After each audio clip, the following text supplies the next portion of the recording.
first. KX News at 10 starts now. Good evening, I'm Renee Cooper. Thanks for joining us for KX News at 10. Leading the news tonight, how a single bullet changed the trajectory of one Underwood man's life. Last month, a student at Wahpeton State School of Science was shot in his on-campus apartment. Alex Fisher was an Underwood native, was taken to a hospital in Breckenridge, but life-flighted to Fargo. Tonight, Lauren Kalber has more on Alex's recovery and the story behind the man who shot him. Alex Fisher was going to college in Wahpeton with a semester left to finish his diesel mechanic associate's degree. But on a day that started like any other. 12/9 of 19. Yeah, I think he meant to pull the trigger. Alex had gone out to supper with some friends. He returned to his on-campus apartment, and that's when his roommate Ethan Clark, for no apparent reason, pulled the trigger. Walked downstairs to the living room in our townhouse, and my roommate pulled the gun out of his front belt and pointed at me, and I said, what are you going to shoot me? What are you going to shoot me? And the gun went off. Immediately, Alex's firefighting and first responder training kicked in. He knew he was losing a lot of blood. I wasn't going to wait for nobody. I just started my pickup, and I made him drive me there. Shocking and devastating. Melissa Fisher talks about the call no mother ever dreams of. You're told your child has just been shot and they're being life-flighted to Fargo. The bullet hit Alex's hand first, penetrated down through his abdomen and landed a few inches away from his femoral artery. Doctors consider that lucky in the most unlucky sort of way. Had it not went through his hand, Alex probably wouldn't be here. He's had surgeries on both his femur and hand. He undergoes therapy 3 times a week, but at best, doctors say Alex might regain only 50 to 60% of his hand function.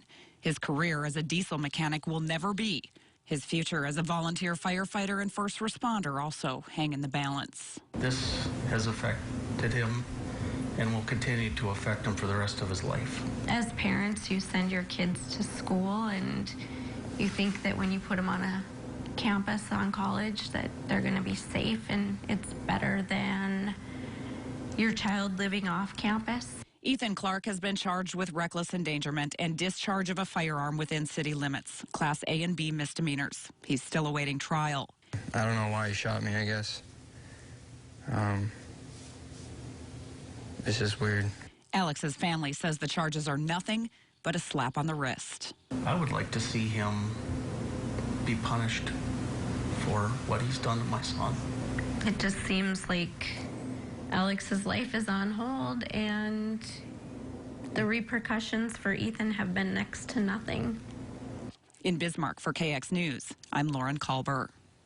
Well, court records shed light on the shooting and the steps it would take for Ethan Clark's gun to fire. The Colt 1911 handgun would have needed to be loaded. 2 separate safeties would need to have been disengaged, and further, a round would need to be in the chamber, the hammer cocked and the trigger pulled. Well, we reached out to the state's attorney's office in Richland County as well. They tell us a lot of things go in deciding how a case is charged out. They believe Clark was charged with what they could prove beyond a reasonable doubt. And they say his charges are serious. If convicted of the Class A misdemeanor, Clark faces a maximum penalty of 360 days in jail and a $3,000 fine, or both. We also reached out to Wahpeton State School of Science. They say NDCSC Police and the Wahpeton Police Department both responded after they were notified of the incident. The college's code of conduct says no weapons are to be anywhere on campus.